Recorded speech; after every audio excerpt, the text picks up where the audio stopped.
Welcome to the ATP Project. You're with your hosts, Matt, Elizma and Steve today. How are we all?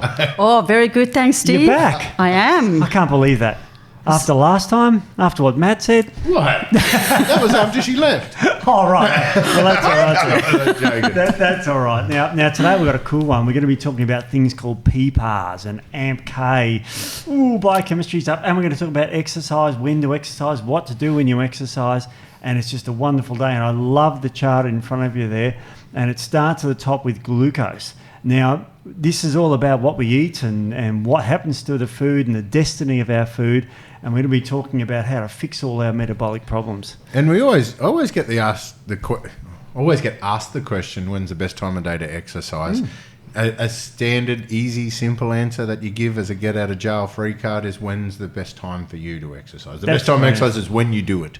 But today we're talking a little bit more specifically about fasted exercise, who should do fasted exercise, when it's appropriate, and just our theories behind it. Because if you have a look across big population studies, the data may be variable. You know, across the whole population, those that do the fasted exercise may not necessarily be better fat loss than someone else. And if we have a look statistically, not significant across a population, or calories in and calories out, and is all that matters, and it doesn't matter when you train and all that sort of stuff. But today we're going to talk about some of the mechanisms about people that benefit from fasted exercise, what fasted exercise is, but also how it can actually change the paradigm behind calories in and calories out. There's simple things you can do to start your day that might actually change your metabolism for the rest of the day, or help to create or break a vicious cycle that you might be stuck in with an insulin carbohydrate disorder. So fasted exercise, first of all, we're pretty much talking about first thing in the morning? Yeah. Or is the definition of fasting, is there another time of the day? Well, I thought it was just exercise you do faster, but it's not obviously. What is exercise? What is fasted exercise? So fasted exercise would mean that you exercise, you haven't really eaten anything before, and also not preferably eat anything for a couple of hours after exercise to sort of like prolong that fat burning. But it goes a little bit away from what we've always been told, like, have a banana while you exercise or what have you, or have a protein shake while you exercise. And that's fine, but it depends on what your purpose is for exercise. If your purpose is weight loss or fat burn, then fasted exercise would be the best way to do it. And we were talking about this, Steve, like the easiest way is to just do it first thing in the morning. You wake up and you just get moving, because you would have had that overnight fasted period. Once you're finished and you get back home, you can wait for a couple of hours before you have your first meal for the day if you want to amplify that. But of course, you can do fasted exercise any time of the day. It's just that most people will find it a bit harder to do fasted exercise at any other time. What they do recommend, though, for those who like to train in the evenings, like let's say go to gym at 7 or 8 o'clock, is to have your evening meal sort of like around 5 or no later than 5 p.m. And that way you can also make it a fasted exercise session, as long as you don't eat anything once you return home as well. But there's some of those papers I read too, they talked about a 4-hour window where you haven't had any carbs to induce an insulin spike. Yes. Some of even the definitions of fasting is based on baseline levels of insulin and basal fasted glucose levels and that sort of thing as well. So interesting thing about first thing in the morning, like if you consider when we wake up in the morning, we've been fasting, and that's where the word breakfast comes from, break the fast. So we don't break the fast, we stay within a fasting phase. When we wake up, so obviously insulin is secreted in response to sweetness and sugars and elevated blood sugar levels. And insulin will determine to a certain degree where the sugar goes and that sort of thing. But also first thing in the morning, we always talk about cortisol spiking and cortisol coming up. Now, if we always talk about cortisol preserving stuff and breaking down muscle. So I always wondered whether that time would be the best time. But then when you look at it and you really nail down into it, cortisol is extremely important for the liberation of fuel when we're in a fasted state. Sure. So it actually starts to make sense that while insulin's low, cortisol's a little bit higher, it takes the inflammation under control, it helps to liberate and get our body metabolizing something during the fasted state. But what else is happening? When we wake up in the morning, we've got the liver's been working all night. Our bowels are might be ready to go. We've got our cellular energy production. We've been sitting still for so long. And when we're sitting still, we get reduced circulation. We're getting less oxygen delivery into the tissues. Typically, if we look at the analogy of a car, we're getting incomplete combustion without good adequate circulation and good oxygen and that sort of stuff. So we end up with a bit of shit in the carby. So when we wake up in the morning, we have residual unburnt fuel. We're not, when we say we're fasted, we haven't eaten from the night before, we're not empty. We should have glycogen reserves there, and we should have within our skeletal muscles and within our mitochondria and within our liver, we should have fuel. So with fasted cardio, tell me, Elizma, what's the hierarchy with burning of fuel and all that sort of thing? Well, first of all, if there's sugar in the bloodstream, that'll be the first fuel that gets burned. Once that gets to a certain level, then your body will start going to glycogen stores, which is generally stored glucose or stored sugar in either the muscle cells or the liver cells. And once that is depleted, then your body will go into fat stores. And so that's through beta oxidation or that oxidation of fats, then your body will actually really be in fat burning mode. So if you're constantly eating high carb meals or, you have the insulin spikes and you're not exercising in a fasted state, your body will always prefer to break down.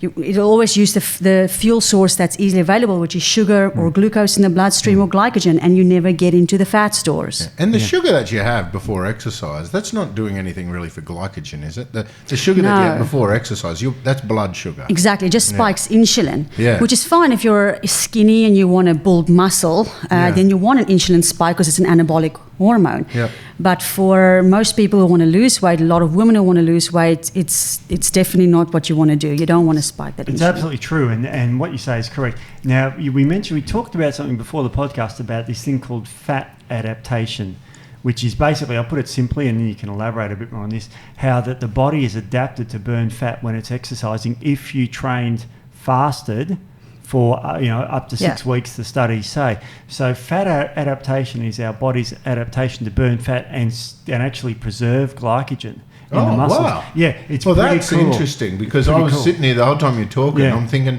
but is that because for like the 6 weeks leading to that, they've depleted their glycogen? Because, we were talking about that hierarchy. We have the blood sugar first, and then we run through the glycogen. Are you trying to so that you can train your body to burn fat in preference to the stored glycogen? The studies are really cool. That it preserves glycogen in the muscle. It's true. And it's really cool like that, because that's fat adaptation. It's very difficult to achieve. Yeah. Because a lot of people don't get up and train regularly every morning. And so how did they achieve it? So you're just saying regular? Yep, regular use exercise. it every morning for a period of time, and you train your body to burn that fat during the exercise instead of glycogen. 8 weeks, and as long as you didn't fast for greater than 24 hours, this study says. So obviously you've eaten, say, 10, 12 hours ago, so you find you can preserve muscle glycogen. Yeah, wow. And we were talking about, we both run, of course. And what's that level of intensity for that too? Because it's often 60 to 75% of VO2 max, which is actually quite moderate to high that's not intensity. Yeah. So, like when I run marathons rarely, I can run that fasted, and that's for 4 hours, a little bit less than 4 hours. So there you go, beat the 4 hour barrier. And over what time period? How long do they walk for?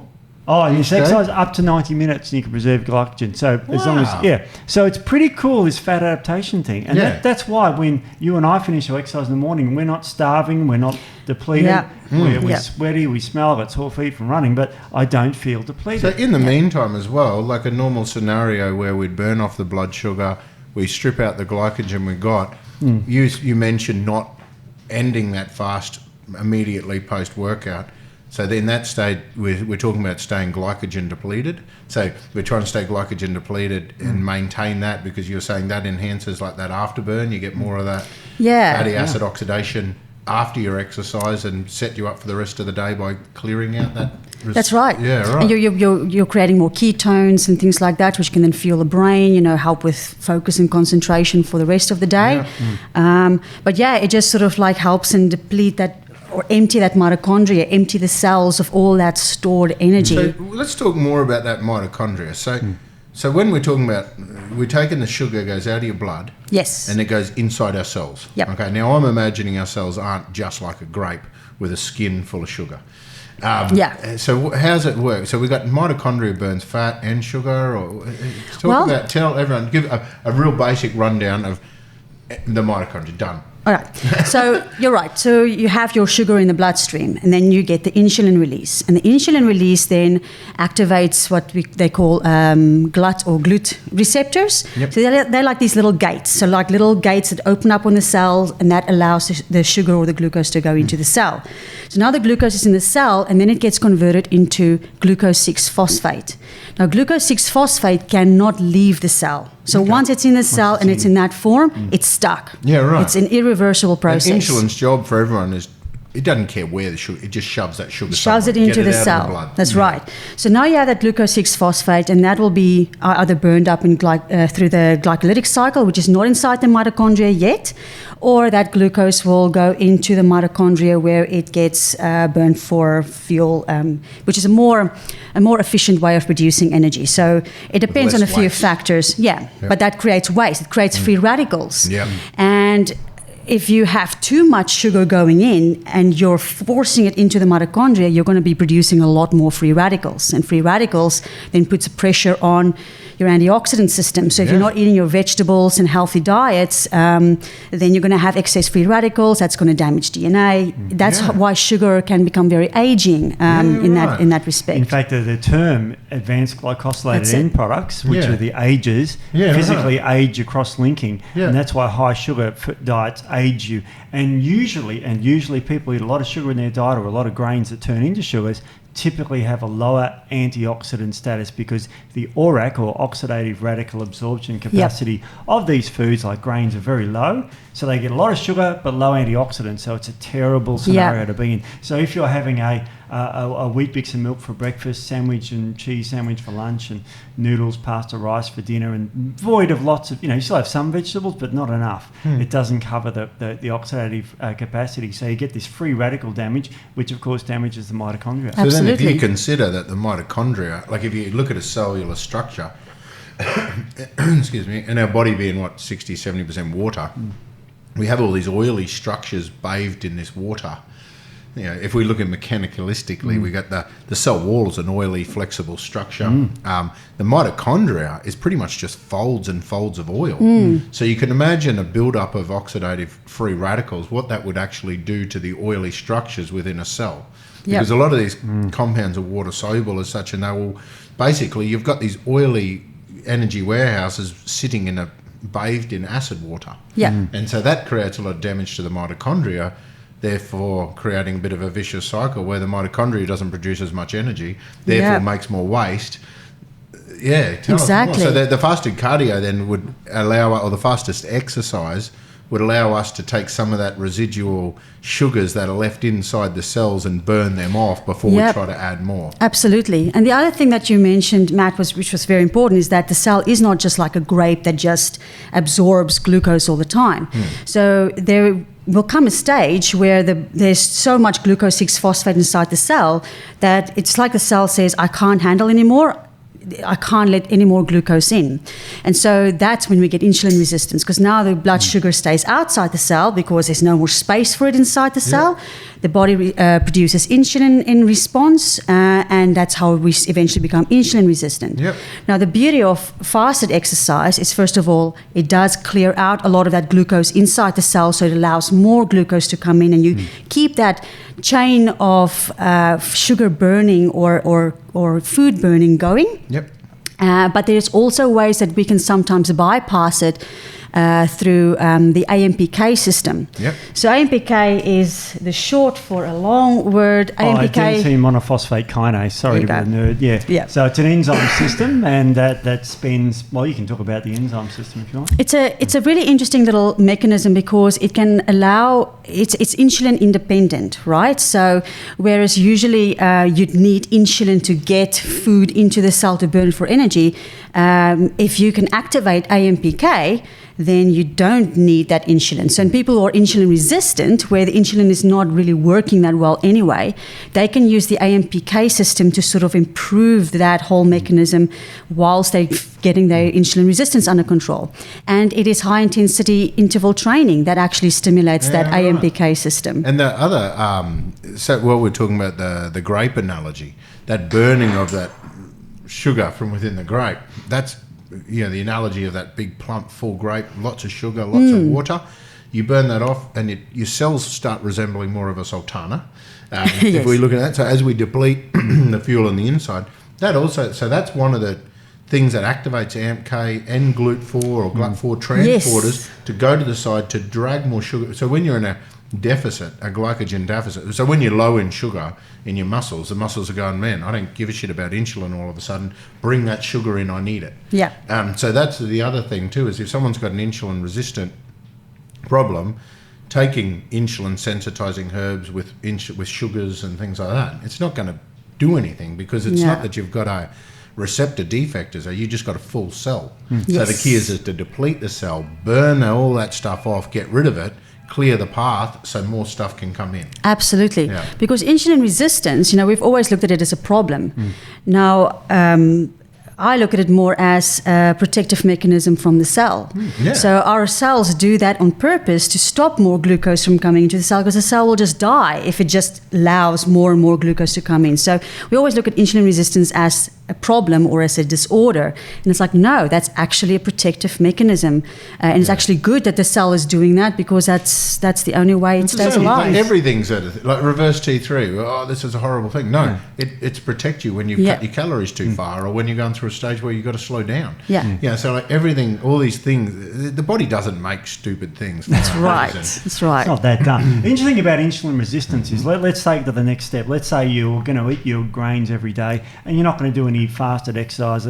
If you become insulin resistant in the muscles, you become insulin resistant in the liver, which is your glucose 2 transporters, GLUT2 transporters. And if you become insulin resistant in the liver thinks there's not enough sugar in the body, because it doesn't let anything in. So the liver goes, what do? I know, I'll break down the muscle tissue and make all this sugar. So during the nighttime while you're sleeping, and you wake up with this high sugar level in the morning, and that's what we call diabetes, type 2 diabetes. But that's not from you eating. No. You haven't eaten that sugar. No. That's not the sugar that you haven't been able to clear from your blood. Yeah. That's from you making sleeping. And so basically, if you look at what the liver gets, every drop of blood in your body goes through your liver every hour. So it's a pretty handy little thing to measure what your blood's doing and have some things, you know, monitor your blood while you're sleeping. So that's what it's got these little antennas that is picking up how much glucose is in your bloodstream. And if those antennas are covered in fat, inflammation, not sensitive because of backlog of fuel, well, all of a sudden they're picking up, they're not even working. So the liver's sitting there thinking, oh, this poor person's got no sugar, they're going to die, let's pump it out. Then they can't register it, so they pump more out. And then the next thing you've got elevated fasting blood glucose. So if I was to wake up in the morning with a fasting blood sugar, it makes more sense to burn some of that sugar off by going for a walk before I ate my cereals and raisin toast. And high sugar foods and that. Your Kellogg's. And No, the reason why I said that is because in my clinical experience, a lot of people were prescribed like insulin. So they're told, you know, you've got an insulin resistant problem, so we're going to give you some more insulin, but because we've told you to use this insulin, we're going to tell you to eat a certain amount of sugar. So they're actually matching their carbs to their prescription. And when I was sitting there saying, oh, let's try not eating carbs at night, and that sort of stuff, but also let's do some work with the liver and that sort of stuff, and then the fasting sugar should fix up. And they're like, no, I can't do that because I've got to eat this certain food because of my prescription of insulin, or I'll have a hypo. And you're like, I understand, but we need to work with your body as well. Absolutely. And that was a big challenge for me. So in this instance here, so we're hoping that people come through before they get to that point, or work with a doctor that they can actually communicate well with and talk about some strategies of committing to like diets and exercise strategies for glycogen depletion and that sort of thing. Because back in the 50s, they discovered a drug called metformin from... Which herb is that from, Matt? No, that... Gallagher officinalis. That's the one. And so there's this great drug that was invented back then from goat rue, and it basically stimulates AMPK. Yeah. And that's how it works. It works to stimulate AMPK, which sensitizes the liver to sugars and stops the production. It's the number one drug for type 2 diabetics, very common drug. And the funny thing is our herbal alternative to that's berberine. Yeah. Not goat rue. Yeah. We're not allowed to use goat rue probably now. Has that been restricted or something? It's found in... I still see it in an ingredient in some products. I just made that connection that metformin with berberine we use to have the same effect as metformin in that instance. Yeah. Berberine's great for upregulating a gut microbiome called Akkermansia, and that's terrific for insulin sensitization. And at the same time, berberine inhibits the gluconeogenesis from the liver, so you stop getting, and that's one of the mechanisms of metformin, stopping that elevated blood sugar in the morning is by stopping the liver from initiating a process to make more sugar. Yep. So it's pretty cool. So this is kind of like a break in the type 2 diabetes. And if you're trying to burn body fat, now what we know from the studies, I've got a heap from here, is that you burn more fat when you haven't eaten it. It kind of makes sense to everybody. There are other mechanisms at play here too. You mentioned ketone production. Ketones actually help regulate appetite. So over a 24-hour period, you actually eat less if you exercise fasted. And this we're talking about generating your own ketones. Yes. So, only because we're talking fat loss. If we were talking endurance, performance, nootropic and brain, and if I was wanting to be a highly performing entrepreneurial executive or anything like that, already are, mate. We would talk. Bullshit. I actually needed to cough and I turned that into a bullshit. But the funny thing is when we're talking about fat loss, you have a really cool opportunity to make your own ketones out of your stored body fat. I just don't want people to think that if we were to take some exogenous ketones before doing fasted exercise, that it's still called fasted exercise. It's not. No, it's not. No. Suddenly you've given yourself a fuel. Yes. Same with if you were to take branched chain amino acids before it, if you were to take any of those things that have an insulin effect, anything that's got a base of... like a modified starch that we might use as a filler that you don't absorb, or even a lot of these starchy fibrous compounds, the body still thinks there's carbs. And we've got the sweet taste buds on the tongue that pick up on that. Those same receptors are in the pancreas and inside our body on fat cells that react to intravenous sugar that will hold back on the fat. So it's not just sweet and taste and gut. It's a systemic signaling to say, I think you just ate some carbs. Yeah. So we don't want to bring those carbs in and then put them into our fat while we burn our stored carbs and blah, blah, blah. Let's just wait for the blood sugar to come up and then make the decision of whether we're going down a fat burning cycle or a carb burning cycle. So that's why it's important before fasted exercise to look at your supplementation. We made a product called AMPV that's based on oils.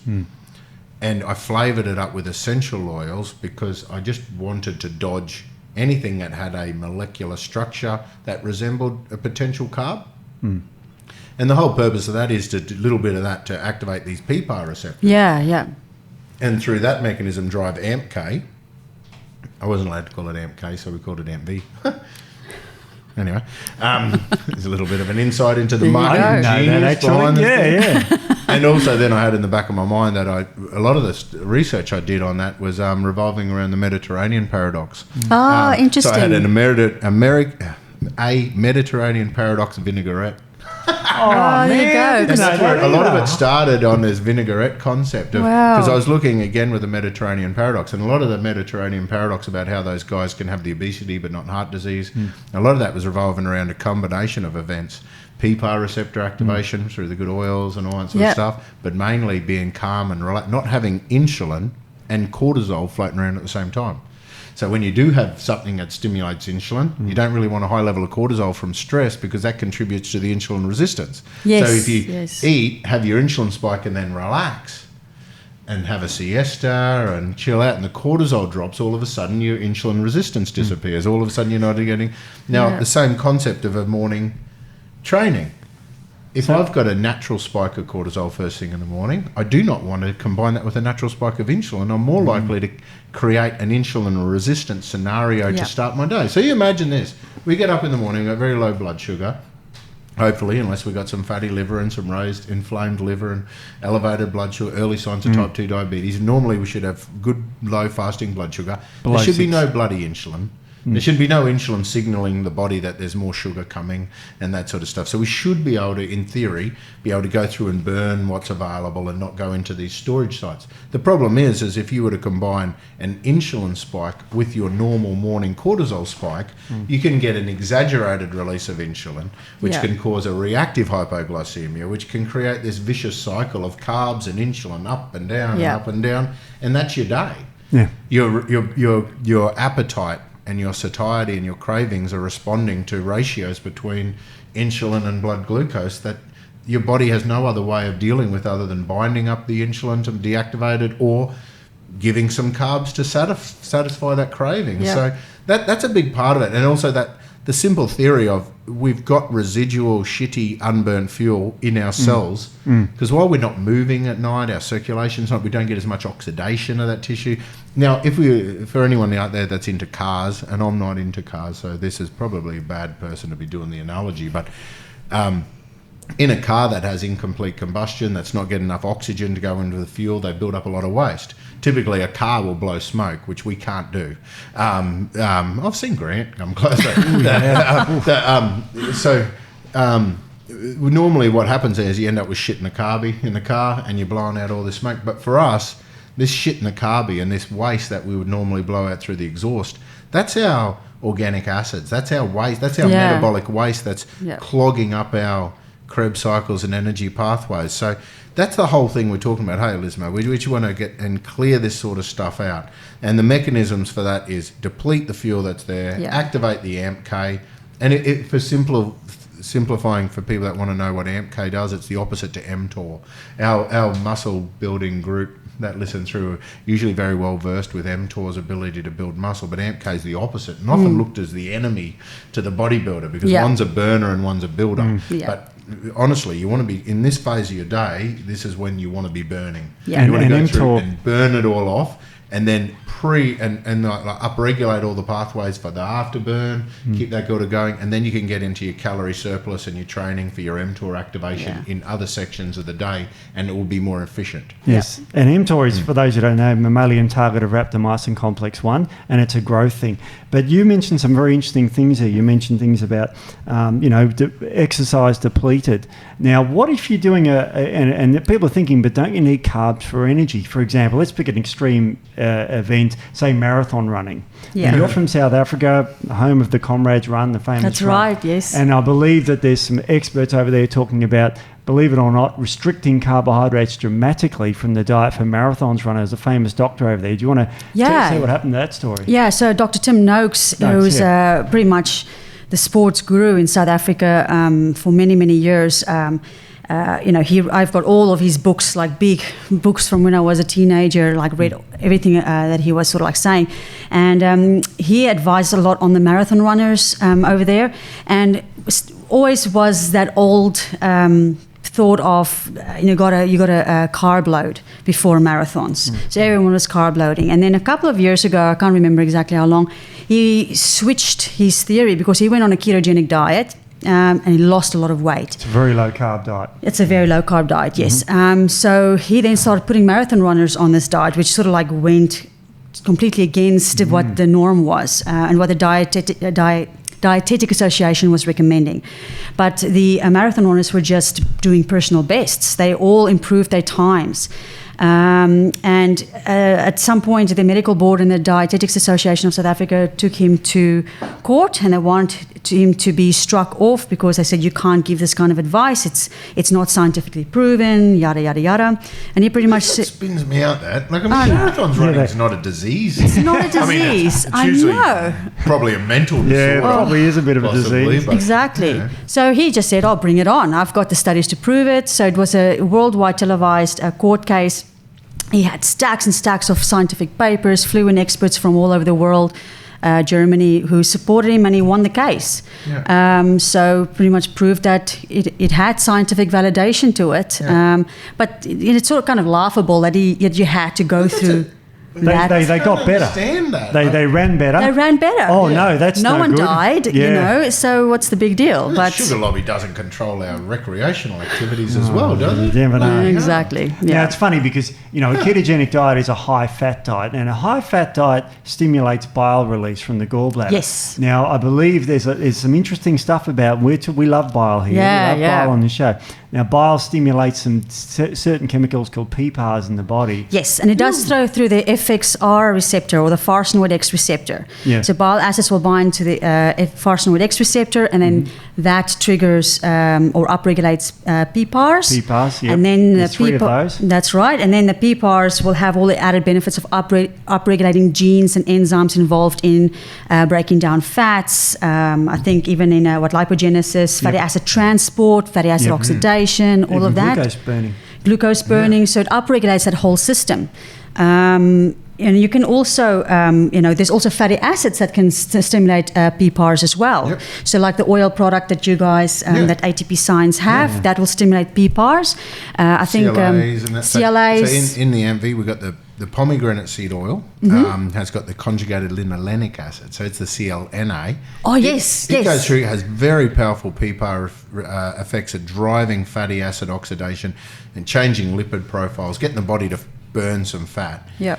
And then it actually gets converted to CLA and then does it all again through the CLA mechanisms again. So it's such a really cool concept. The PPAR receptors, when you're in you're in that fasting state and you activate the PPAR receptors, it's basically telling the body, we need some fuel. Bring some fuel in. We're going to burn this stuff. If you're in a carbohydrate excess, it can use certain PPAR receptors that will modify and drag in the sugars. And a lot of those PPAR receptors affected by that are found in herbs and that sort of stuff, which happen to be carbohydrate-like material. And a lot of the oily stuff seem to activate the PPAR receptors that preferentially drive oil burning. So it's kind of cool. That's interesting. And then if you have a look at the fact that bile is secreted in response to oil hitting the duodenum. So the oil hits the duodenum, the bile comes out in response to the oil. Not in response normally to acid or pH or enzyme activation. It's the presence of oil that will determine the bile. The bile comes out with the oil. It's also, there's fat everywhere. Let's just burn some of this shit off. Yep. So it makes you think, Steve, about the HCG diet. How many people are on low-fat diets? HCG is human converting hormone. So you don't get that bile release. Diet is 500 calories a day. And so let me go back a step. The theory of the HCG diet is if you're starving and pregnant, your body will liberate some fuel. Yes. Yeah. And so it's basically saying, let's resemble starving pregnant people. Yeah. By making them starve and giving them pregnancy hormone, and then hopefully they access their cellulite deposits on their buttocks that were reserved for starving pregnant people, even the blokes. Yep. Yep, and it's very interesting because the current thinking in Australia too is to have a low-fat diet to reduce calories to burn more fat. Now, what's your take on a high-carbohydrate, low-fat diet as currently prescribed? And a lot of our listeners Heart association. Heart association diet and that sort of thing. What's your take on that? Given what we've just talked about with ketogenic diets, fat-burning bile, what's your take on a low-fat diet? Well, if you follow a high-carb, low-fat diet, all that's really going to happen is you're going to have all that carbohydrates or glucose into the mitochondria, and from there, if you look at the mitochondrial cycle, it's like a spinning wheel, and all of that carbs that goes into the mitochondrial cycle, it spits out citrate. Citrate leaves the mitochondria, and that can go into fat or cholesterol formation. So this is not an cholesterol is very important, but the point is that all that glucose and carbs can be turned into fat. So the whole concept of, you need to lower your cholesterol levels to stop eating fat is really garbage, because it's more about you need to cut down on your carbohydrates, because it's the carbs that turns into the fats that then turns into fatty liver. So, we can only make from carbs. We can only make a certain types of fat. That's right. It's the palmitate fats. Palmatic acid, which the C16. That's the bad one. It's a long chain saturated fat that's very dangerous for the body. And farmers utilise this when they give beef cattle, because mammals produce this fat as well. All mammals, we're mammals. And it give the high grain diet, and grains cause marbling of fat in cows. So it gives the cows fatty bodies throughout their tissues, so you get this great marbled beef like Wagyu beef. But we don't want to be marbled, do we? Because if we marble our coronary arteries... Well, that's what we're talking about. Fatty residual fat stuck within our muscle tissue Yeah, that's the whole point of burning that off, because that's how you get insulin resistance. And coronary arteries. Yeah. And then you get heart attack, which is the biggest killer in Australia still. Yeah, absolutely. You know, that's there's right. wards in hospitals dedicated to people who have had this problem, that have marbled themselves. So then, consider, you mentioned it before, how important cholesterol and those sort of things are. So we need good fats, but we need a variety of all different types of oils, saturated and unsaturated, and all that sort of stuff to fill in the gaps. If you don't consume enough oil to do the oily stuff, your body will make it. Yeah. Yes. But if it's forced to make it out of your own carbs, then it can only make palmitic acid, which is the one that's going to cause the hardening in the arteries. That's right. The marbling of the meats. And palmitic acid is extremely important for cellular structures. We need some everything in solid moderation. cellular structures. But if that's the only one you can make and you're not eating the good oils, then you get a really shitty oil balance. And just to clarify that, that's a saturated fat. Not all saturated fats are bad. Yeah. You know, like these coconut medium chain triglycerides, they're all saturates, and they're wonderfully healthy for your body. The short chain fatty acids made from soluble fiber when you eat your apple is like butyric acid, propanoic, valeric acid. They're saturated. They're very good for your health. Yes. There's no question of those. And exercise, in fact, increases the microbiome to a level to make more butyrates, which is extraordinarily healthy for insulin sensitivity. We upregulate a bug called Akkermansia in our gut when we exercise, and that's one of the mechanisms by which berberine and metformin work. By the way, in a head-to-head study, berberine was slightly more effective than metformin at producing Akkermansia in the gut. And Akkermansia is awesome. really cool, because Akkermansia is a bug that thrives. It feeds on carbon in the mucus. So when we're burning fat, when we're exercising, when we're panting, we actually start building up a lot more carbon in the mucus, and the Akkermansia picks up on that and goes, oh man, this person's doing stuff. Let's help them let's help them burn some fuel. Let's help give them energy. So instead of other bugs that might be talking about calorie yield and trying to bulk you up and that sort of stuff, the Akkermansia is going, this person's busy. Let's help them. And it helps to liberate, and that controls your appetite, your satiety, really helps with performance and that sort of stuff. And it thrives on just fat burning and exercise. Yeah, the Akkermansia produces mucus, of course, and this is why you get a good mucus coating in your lungs too when you exercise. Does fasted exercise induce bile flow as well? Because, we're just talking about bile. Is there any links in there? Only reason why is because as soon as I go for a walk, I need a shit. Well, that could be more like a circadian rhythm. When I used to have this, I used to live, when I was up in North Queensland, I used to live on the beach. Oh, I should probably edit out this shit. But, when I was up in North Queensland, I used to live on this beach. And like every morning, with a group, halfway house full of blokes, and we get up in the morning and we just end up down the beach before you've even woken up properly. And always with this intention of doing my 90-minute at 60 to 75% VO2 max for the purpose of my fasted cardio, encouraging my fat burning, as Steve pointed out. Not really. I was looking for fish. But we used to go down in the morning. But as soon as you get to the bloody water, you need a poop. Yeah, well, that's interesting. I mean, it is interesting. We should talk more about this. There is other things that can stimulate bile, right? Apart from fat, like thyroid hormone, T4, will stimulate the sphincter of Oddi to relax, and that allows bile to flow out. So I'm thinking if you're stimulating your metabolism, it could be a thyroid thing. I mean, what is bile anyway? We're looking at what? We're looking at bile pigments and fats and it consists of bile acids. It consists of phospholipids. There's electrolytes in there. There's water in there. Surfactants, all sorts of things. Yes. So the fat that's in our liver. So when we're talking about these fatty livers, we're talking like marble. You've mentioned the marbling in the meat. So we're seeing marbling through the liver as well, and that of course makes the liver not work real well. That's right. And that fat that's in that liver that contributes to insulin resistance. They call it once you eventually convince your doctor you're not an alcoholic. And they start looking for other causes of your fatty liver. Because even the fact that they call it a non-alcoholic fatty liver. Yeah. I mean, man, seriously, there's so many other causes. I mean, there's so many other causes. But the assumption is that we're all alcoholics if you get raised liver enzymes.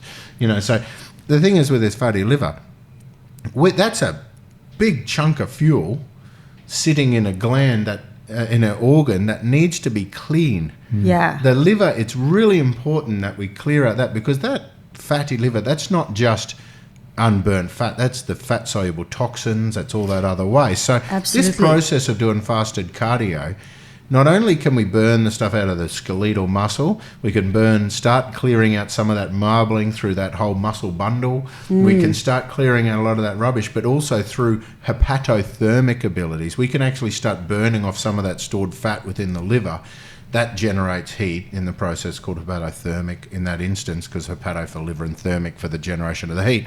And then the byproduct is actually usually increased bile production and better flow of bile, and less likely to get gallstones and all that sort of stuff. Because gallstones happens when the cholesterol portion of the bile becomes too much. So it's like it precipitates, and that's what creates all of those issues. And that's usually because the other ingredients like the bile acids or the phospholipids become less and the cholesterol becomes more.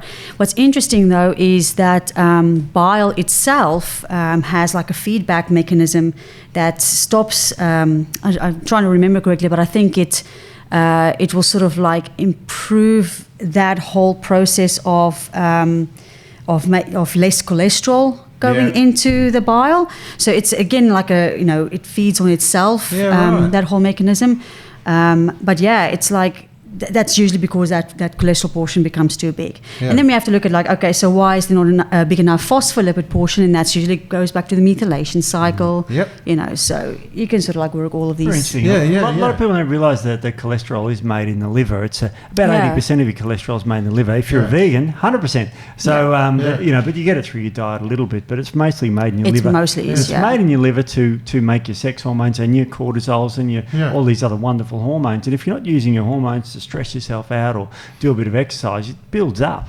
And the LDL, because it makes LDL cholesterol, it makes we'll call it the bad cholesterol. I don't think it's bad. It's the cholesterol that ships it to your arteries, peripheral thing to make your hormones. That's what it does. And then, of course, the HDL that drops off some fats there to make your hormones, and HDL brings it back. And that's all it does. They're just transporter molecules, really. They're transporter molecules. And then when you see a classic feature after people have had a hysterectomy or after people have gone into menopause, you often see the gallstones. All of a sudden they get the gallbladder problems and the cholesterol problems. And the reason is, that's an interesting thing you bring that up, is because estrogen is needed to activate, I think it's the CYP17A enzyme, or and that is actually to take that cholesterol and to turn it into bile. And so if you don't have the estrogen, what happens now is the cholesterol doesn't go to bile. So women who go into menopause will have less bile production, more cholesterol build-up. So they get fatty liver, they get SIBO, they get constipation. And gallstones. And then they got low hormones, high cholesterol.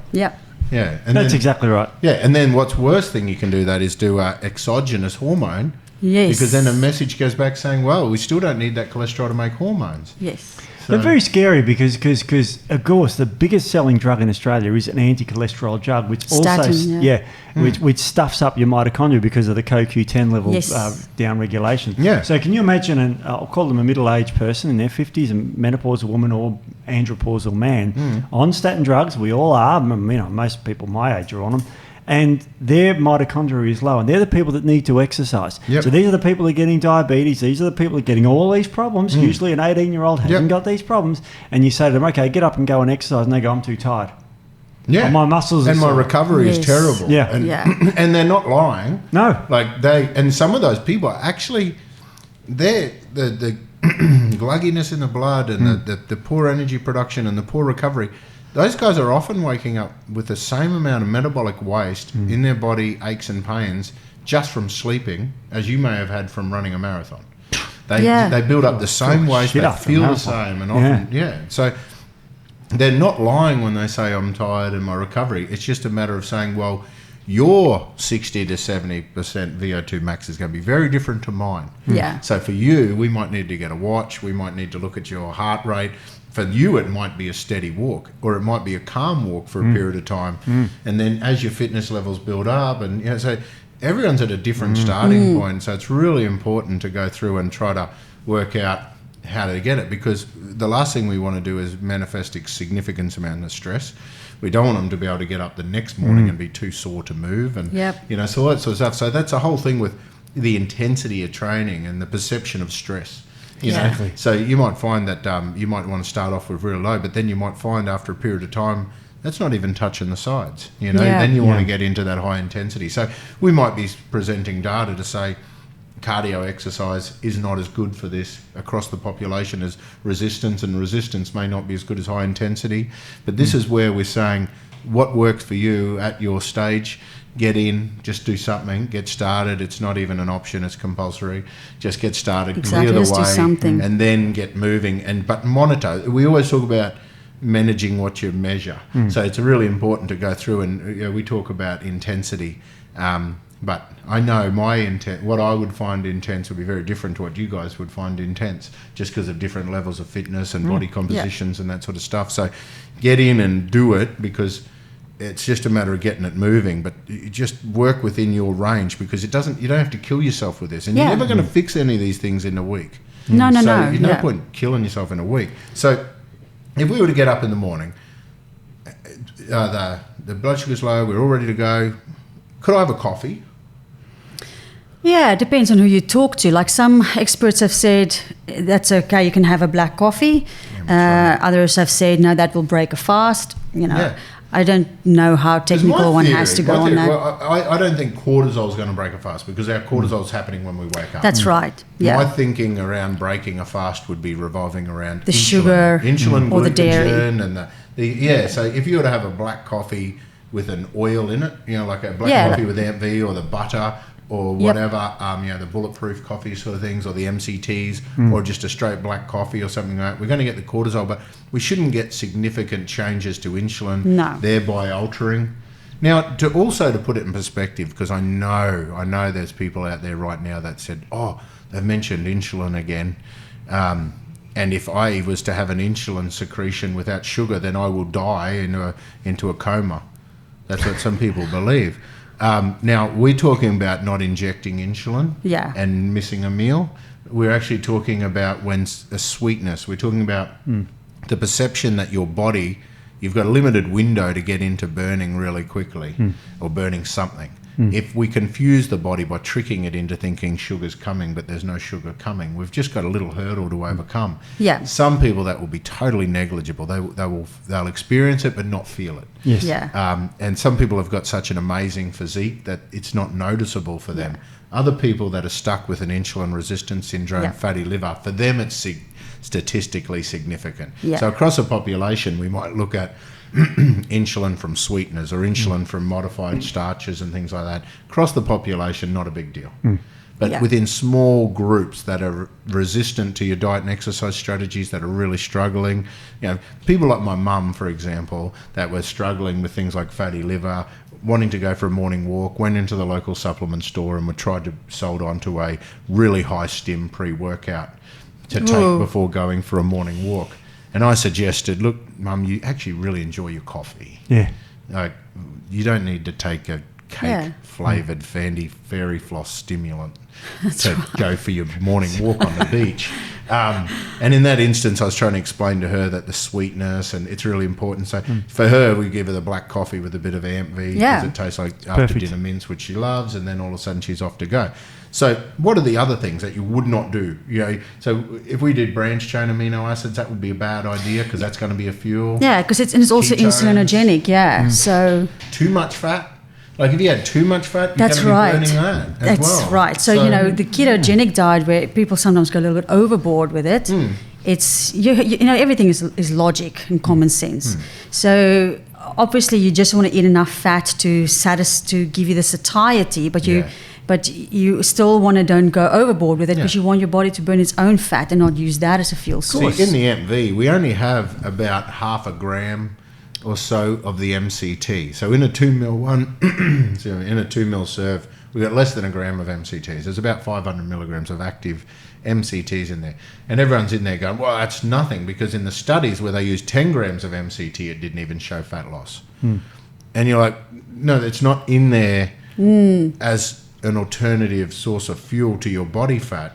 And I don't understand how supplying an alternative source of fuel to your body fat would enhance fat burning anyway. Yes. So just to be aware that you can have too much of fats. Yeah. And in that instance, you're going to be burning that fat. And if you don't burn that fat, it's going to go somewhere. But the benefit of MCT, it's easier to burn and less likely to store. Yes. But if you took a big dose of that fueled your exercise and more, you're going to make a lot of ketones. You'll be peeing colours on the stick. Yeah. But that doesn't mean you're fat burning. It means that you've got ketones, which is great if you're an epileptic child.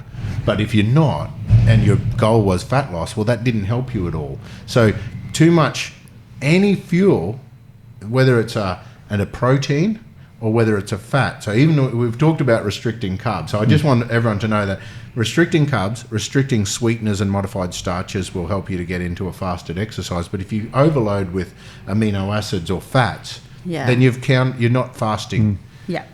You know what fat you want to burn? The stuff around here or the stuff The on your organ butt? fat. Yeah, exactly. Or the stuff out of my bottle that I just added to my coffee. Yes, yeah, I know. That's It's the kind point, of weird. But I want to answer a question you guys asked before about does exercise stimulate bile flow? And I can answer that in terms of mice. I asked that ages ago. Have I been talking this whole time? Yeah, I was just waiting for you to finish. Bloody hell. That's all right. That's all right, mate. There was a study done on hypercholesterolemic mice, and they gave them a treadmill, and they measured their fecal output, and they had increased bile flow. Yeah, wow. So you do increase bile flow from exercise. Here's a paper here. Wow. Well, treadmills just give you the shits. Yeah.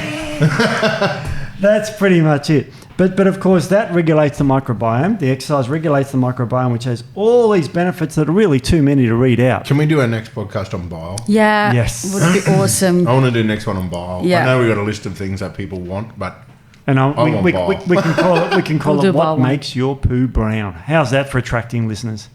oh, it's good. But what if you don't have the microbiome? Don't have the microbiome, and then it's going to make your poo yellow. That's a terrible one. My poo's pale. Where's my bile? It's great. Yeah. Now, some other fasted cardio that when you go for your walk on the beach is that you get higher testosterone secretion, higher human growth hormone secretion, and one more higher adrenaline release when you exercise fasted. Yeah, so cool. the adrenaline, of course, stimulates the beta-adrenergic receptors on the fat cells to burn more fat. That's the mechanism by which you burn Now more I fat. can justify my coffee. Yeah. Phosphodiesterase type 2 inhibition will preserve the cyclic AMP that your Yes. adrenaline's going to stimulate and keep us in that nice driving of that I AMP. am Excellent. for. I'm happy with that. I give Beck her coffee every morning before she goes to gym. It's my wife, Yep. and she loves it. It gives her a bit of a pep too. And remember, we're dealing with these things called humans, and Yes. these humans have needs that they They go, sneak "Oh, in with the I'm tired." vegans, is that what you're saying? I mean, if we were treating machines, we'd press the button and say. If we were treating machines, then we'd press the button and say, go exercise, and they'd do it. But humans are kind of go, oh, but I'm so tired in the morning. I'm not used to or have you ever heard people call themselves other species? Like they say, but I'm a night owl. Have you ever heard someone say that about themselves? Oh, I don't exercise in the morning, I'm a night owl. Yeah. You say, well, they're actually human. And humans have high cortisol in the morning. They're supposed to go out and hunt and gather their food first thing in the morning. I often do exercise with bare feet. Yeah, same thing. Yeah, great. Yeah. I'm one of those people. You're one of those Exactly. people. They're human feet. I'm using human feet tomorrow. Exactly. I mean, it's quite weird. But the human body's evolved to, you didn't wake up with a fridge in your cave. Yeah. You had to go and get your food. So it's not the end of the world to exercise fasted. No, It's not a it's like we stress. have this fear of starving, and I often get confused. Why are we so worried about not eating enough? Yeah. Because you're right. Like tribes, coming from Africa, they would often go for days without eating, and then they catch the buck, and then they gorge themselves because that then fuels their body for the next couple of days. Now, obviously, we don't have to do that, but. It's not, we get this fear of starving, and I just don't understand that in the Well, you've got to modern eat day every 2 century. hours, and you've got to eat. Yes. And I had one of the last patients I've seen before I started here, which was why I'm not in practice anymore. I hope that person's not listening, just thinking, I'm not going to mention. correct is correct. What?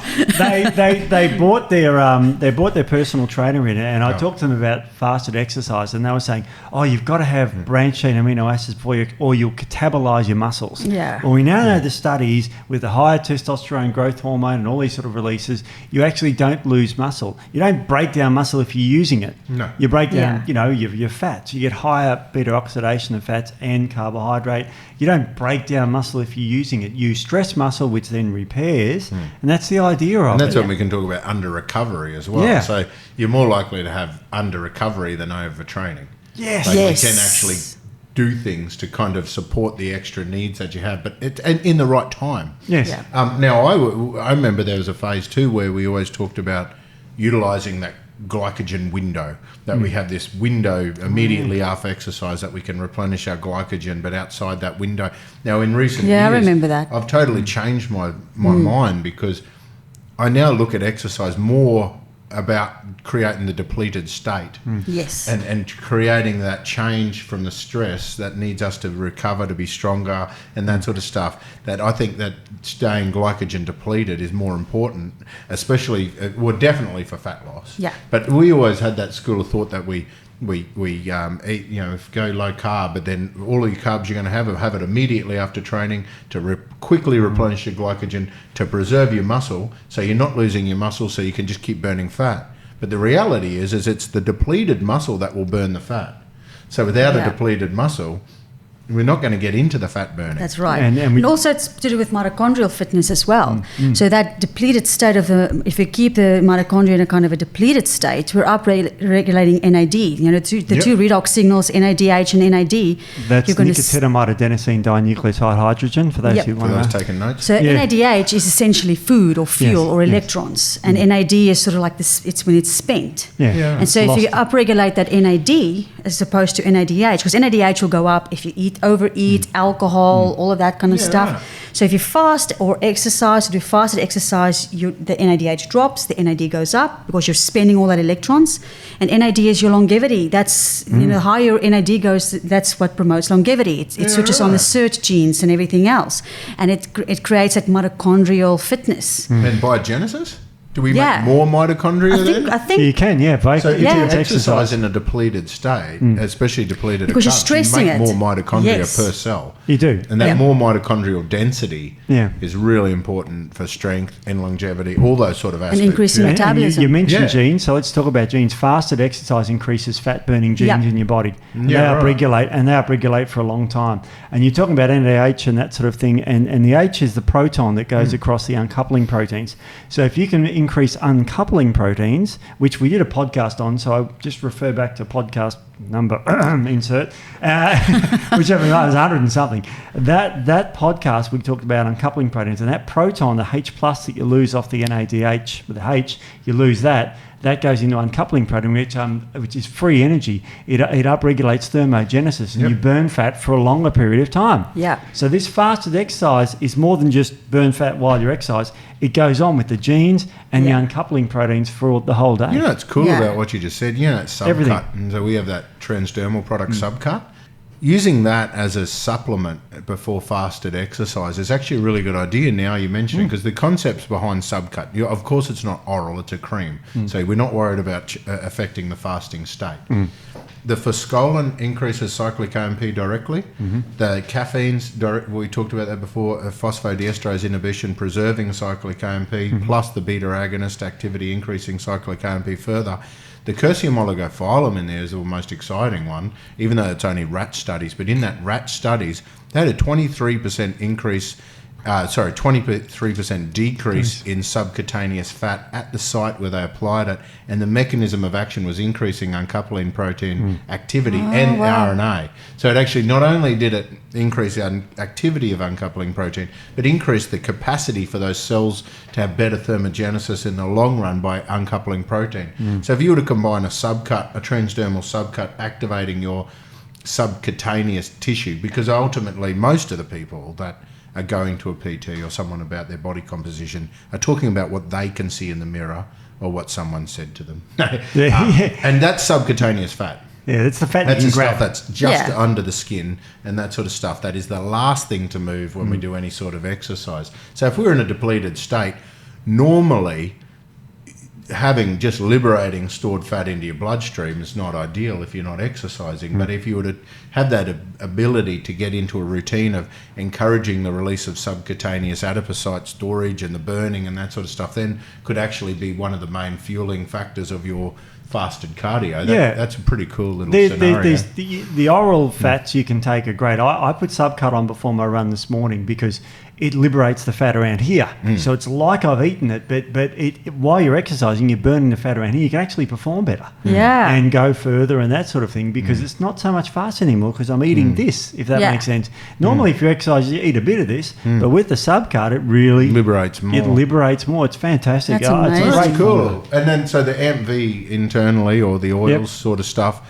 So basically, before fasted exercise, the only thing really I can think of, which is why we made the MV for it, but like a small amount of oil. You don't want to do too much, because you don't want to be fueling your exercise with the oil you've drunk, but you want enough just to prime those PPAR receptors, to get that bile flowing, to get that liver moving, to allow the mitochondria to be activated but not fueled. Yeah. Because then we can use that opportunity to burn the residual fuel out of our liver and out of our mitochondria and skeletal muscle, create a bit of a deficit so we can activate the GLUT4s, we activate the AMPK pathways. All of a sudden we're primed to start our day. So when do I eat? How long? So I've gone and depleted all this sort of stuff out. How long do you reckon? $1 million question. It depends on when you have to start work. So we've got to think of practicalities, but you've got to sort of fast as long as you can. I mean, because for our work, we don't care too much. People can make stuff up as they go, really. Here, like if you were going, I feel like I'm retarded because I'm fasting or something, and we go, good on you. But ideally, like a perfect world, if everyone had an amazing boss like me, you wouldn't be concerned about that sort of stuff. But I can't even say that with a straight face. But I was trying not to laugh. You're fired. So would it be when you feel like shit, when you feel really sick, or should people push through that? No, I don't think people should push through things. I think they should start to listen to their body signals again. We just don't listen to our body signals. Eat when you're hungry is what I like. But when like my run this morning, I had a shower first, and I did some housework and that sort of thing, and I put eating off a bit until a bit later down, and then because I don't run in the front door and go straight for the fridge and gorge, because if you're fat trained like we are and other people, you don't really get hungry. You don't get hungry. You get energy from exercise. I feel great when I get hungry. Me too. Vacuuming and everything. And just to run to my place. Ooh, that's about 40 Ks. Well, you do a shitload. You imagine the energy you'd have then. Well, you do. It's like with a mate of mine when I work on his farm for a weekend or something, where I get injuries like that. By the way, doing fencing, I go for little stick sticking out of it. But like I go for a run in the morning and I can fence all day, or I can chop wood all day. Fencing. But because you get sore feet from running because you've run for 15 Ks or whatever it is, but you don't feel tired. No, you don't. Because I've got plenty of fat on my body to last for weeks. Then you're fucking mental. Apart from not. That, but I'm no 50. one's going to chase you for 15 Ks. Like, not even an animal. If I can bring up the African connection, the African that had this thing called persistent hunters, where they chase an animal for hours on end until it keels over in the heat of the day. Because remember, animals can't sweat because they've got a lot of hair. Most animals, and they because we can sweat because we haven't got any hair anymore, so we can adapt in the heat better. So the animals can't when they get to a certain temperature, and then the Africans kill them. That's cool. I'm a real. It's called persistent hunter. I'd kick ass at that. That's good. That's good autonomic nervous system. Fasting was a failed hunting trip. It's just so I know it is, and so I guess what we've got to get here is you're right about the eating. Put it off as long as you can. Because you shouldn't need to. And if someone's got an insulin resistance syndrome. So someone's got a polycystic ovarian syndrome, if they've got metabolic syndrome, all this cholesterol sort of stuff, that person then, if they were to then strategize their meals to not replenish that carbs, if they kept themselves glycogen depleted at least for most of the day, then they're going to keep the GLUT4 transporters active. They're going to need less insulin. That's right. So when you're insulin resistant or you have metabolic syndrome, obviously not fat adapted, and so they will struggle in the beginning with intermittent fasting or anything like that. So they may not be able to do fasted exercise, but then have to eat pretty soon afterwards, which is okay. But if you stick to like protein fats instead of carbs to just keep the insulin low, that should be enough to just take the hunger away and giving their bodies time to become fat adapted instead of going for the banana or the carbs and things like that. So or you the can 5-star rated wheat bix. Milo. That's right. Yeah, right. But you're right. You're absolutely right. There's a published study in Sports Medicine that said that fasted state may improve more effective in improving insulin sensitivity or glycemic control in type 2 diabetic patients with insulin resistance. So this is a great recent study, and it goes to say that they're the people who really should do this. Absolutely. I mean, I don't know. I don't read everything that goes out there, but the general consensus across the majority of the dietetic world or the food pyramid type of thing is low GI. Like, so if I was to say I've got an insulin resistance syndrome, PCOS, and that sort of stuff, it would be eat low GI carbohydrates every 3 hours.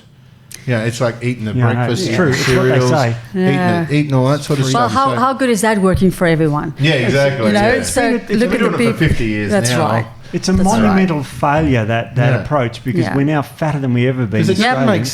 sense. Like, I mean, we're talking Yeah. about they're full of carbs to the point that their blood sugar levels are going up. Yeah. So let's eat carbs every 3 hours. So it Oh, doesn't, it's even a though low train wreck. glycemic. I mean, I know if I've got a wheelbarrow of sugar, what the word I was about to say then. If I've got a wheelbarrow of sugar that's low GI, and I've got a wheelbarrow of sugar that's high GI, I've got a wheelbarrow of sugar. That's, I've got two that's fucking right. wheelbarrows of sugar It's now. still going to Look at me. stimulate an insulin Which one response. do I eat? Does it matter? I mean, one of them's going to stimulate the insulin, but I mean, the other one is going to still give me the same amount of sugar. Exactly. Of course. Yeah. And you could say one's fructose with a GI of 20 and glucose of GI of 100. It still all turns into sugar. Yeah. Yeah. And also if you do the regular eating like every 3 hours, like we've always been told, you're constantly keeping your insulin there. Insulin, Because it's but not supposed sugar. Because if we're over secreting our insulin, then we're dropping, we're getting reactive hypos. That's right. And then when we go reactive That's hypo, right. when normally your blood sugar would drop without insulin. So if your blood sugar drops but your insulin stays high, the brain is still saying there's got to be sugar somewhere. Yeah. Or even if it doesn't, it says, man, I've already got all my machinery and everything ready for sugar burning. Yeah. I would rather you break down some muscle or liver Yeah. to give me the sugar That's than right. actually burn fat. Because it'll either trigger cravings for sugar, because your blood sugar levels have dropped and your body says, I need sugar. And if you're able to push through that, then your body will just break down your muscle. Yeah. So and it's for those people that want to know what that feels like, it's when you have that big meal and you've just eaten a meal and then you You crave crash. something Yeah. sweet. You're thinking, Yeah. I can't function unless I have a chocolate and a coffee right now or Yeah. something. Ice you know? cream. Yeah, train that wreck. need for the sweets immediately after meal. Man, what the fuck is wrong with my mouth? Immediately after your meal, not your wheel. It's your No one meal. needs a wheel. Now I want a wagon wheel after lunch. No, so this is the point. Yeah, so that's a good sign of insulin resistance. And you also get quite angry. Yeah. The people that have got high insulin with low blood sugar, it's like one of those irrational things. So I'm hangry right now. Yeah. Yeah, so feed me, and it better be exactly what I want, or I'm going to spit the dummy. And, That's right. and the other reason Michael to exercise. Yeah, that's right. Yeah. Oh, is he listening to this? He's a big guy. Probably We not. don't Actually, it'd be a good quiz. See if the sales reps listen. Oh, yeah. Michael Galley is hangry. If anyone's ever travelled with Mick, feed him. He's Wow. he's pretty. And his diet is sometimes questionable, but he maintains it. I don't know how he does it. Oh, he's bloody brilliant. Microbiome. Anyway. He's brilliant. Hangry. But He's hungry. So we've summarised. If you want to get up, exercise, do it first. For another reason is because you get it out of the way. You're not going to. Yes, you don't think of excuses. Like Yeah. I'm one of those people, I have to exercise first thing in the morning, otherwise it's not happening. Because the whole day I think of excuses not to exercise. The other thing that's also important is we're talking about high intensity interval training and all of this stuff. And we're talking about resistance training. You don't have to be an athlete. You don't have to go to a gym. It can be really as simple as waking up in the morning, going for a walk, whether it's like 30 minutes to an hour. And within that walk, you can sort of fit little bits and pieces in. So this is what I sometimes do. I'll go on a long walk and I will just stop and do 10 push-ups. And then I'll walk a little bit further and I'll do burpees or what have you.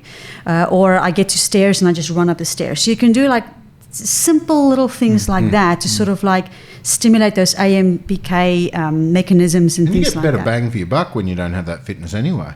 You'll actually, for the people with the lower level of fitness, they're burning a lot more. Yes. Things are a lot harder. Yes. And never forget the swimmers. I always used to see the swimmers that always used to have a lot of overweight swimmers, and the people that just do the regular swimming. And you can just see their fitness gets to a point that they can just now swim for an hour and their body adapts through insulation now. Yeah. Buoyancy and insulation, and we just preserve a little bit of fat and you just work on your cardiovascular fitness. You're not burning anything anymore. Yeah. You're just going backwards and That's forwards. right. So doing things that are hard. So once you get to a point where something's quite easy, you might want to change it. Yeah. Also, I don't know if this is still true, guys, if you've read anything about this, but there used to be that school of thought that we burn more fat in the morning and we build more muscle in the afternoon. So is there anything there? Because I always looked at fasted cardio while the cortisol's high and the insulin's low. We'll just go through and get things moving. Then in the afternoon, I can do an insulin spike with low cortisol and we can build some muscle. Is that a sound theory? Yeah, I know about that, and there could be reasons. In my opinion, that'd be more to do with circadian rhythms, like for instance, human growth hormone, which I think is higher at nighttime. So it may be more to do with those circadian rhythms and why certain exercise may be better. Kind of cool though. Steve-O's paper suggests that we can do a fasted exercise in the morning. It's going to increase our growth hormone and androgens and that sort of stuff later on in the day then, and with some fuel. When we get into a bit of a calorie surplus, then we can activate mTOR. Do you reckon it's feasible to think that we could have a phase of a day where we're burning fat and then a phase of a day where we're building muscle? We don't have to go to a 3-month bulking campaign and then a 3-month cutting campaign. I don't think so. No. I don't think so. There is actually a paper on this, and they found that in women over 8 weeks there was no difference whether they were fasted or fed to their muscle mass. Oh yeah. And an explanation for the preserve of lean muscle mass during short duration fast, less than 24 hours, was the fact that that there's anabolic hormones such as growth hormone to stimulate greater muscle protein synthesis was released in the morning, and increased utilization of ketone bodies for fuel, thus suppressing skeletal muscle breakdown. Oh, cool. So there's papers on that. So I mean, you can look. The best time to exercise is when you're going to do it. Yes. So if you quote can't do it in the morning, and I believe most people can, but let's say you can't or won't, then do it in the afternoon. But you could create a fasted state in the afternoon. So, for example, if you have your lunch, you don't have anything else for the rest of the afternoon. You have your lunch at midday and you knock off work at 4 or 5 and go do it. That you would be resembling a fasted state in regards to insulin and blood levels anyway. And do it on the way home. Do it on the way home from work. Don't get home, because then there'll be, I got this message or I got this thing. Do it on the way home. That's what I always said to my patients. Absolutely. And do it, but I think we've got I think we've summed up pretty well about how we can make what this else pretty good. Anything else? Really I want to know what else is going on over there. Oh, well, there's always tons, isn't there? Yeah, there is. Yeah.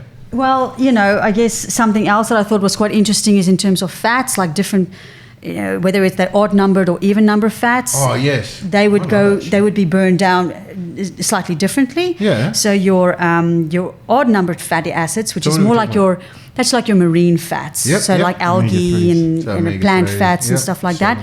So they actually don't go through the traditional beta oxidation pathway. They sort of like go in more at the bottom end of the cycle. And the benefit in that is that your even numbered fats, which is more your saturated fats and your PUFAs and things like that, they because they go through that beta oxidation can inhibit glycolysis. When you inhibit glycolysis, you stop sugar burning, so that can create higher blood sugar levels. And also it goes through the production of citrate. Citrate goes into cholesterol production. So those fats are, if everything falls right, those fats are more likely to create fatty liver and diabetes and things like that. Whereas the other ones, they don't follow that same pathway. I thought that was quite interesting. That is really interesting. And even fish oil and krill oils and that sort of stuff. So fish oil be in triglyceride form and the krill oil be in phospholipid They will form. not add to fatty. Yeah, they don't add to fatty liver because they just don't go through that mechanism. It's very interesting, isn't it? So it's really cool. It's a big topic, and I think the next one's going to be bile. I want to do bile. I want to do bile too. I love bile. There's so much to it. Well, it's a brilliant. When you do a podcast, when we talk about bile, we're going to be talking about lipid profiles. We're going to be talking about hormones. We're going to be talking about digestion. Yeah, we can talk about testing. Well, look, we've super run out of time now, but that's all right. Super run out of time. So I'm trying to get the time, and I've failed. Jeff will get his job back. You'll get his beer. Well, look, thank you for coming along today. Oh, it's awesome as usual. You're doing it all the time now. I don't care what you say. I've got a piece of paper out there I want you to sign that basically says you own me. Yeah, we own you now. That's it. Well, that's then great. we're going to send you around Australia and America. That'll be awesome. And talking to everyone. Yeah, you and Eva, I reckon, are going to go on the road. Separately. Well, no. No, seriously, we're not going to bloody send you the same place. We've got too many places to go. That's right. You guys are going to be like painting the Sydney Harbour. You just both start at different sides. It takes 2 years. That's we're right. super keen. Well, we should wrap up, and thank you so much for joining us today, and we've had a great time. This has been an awesome podcast. Thank you, Steve. Thank you. No, thank you, Steve. Thank you all. No, thank you, Elizma. Thank you, Elizma. And we'll see you next time. Thanks, Vanessa, for filming that. And thank you for listening. Good night, Australia. Good night, Joey.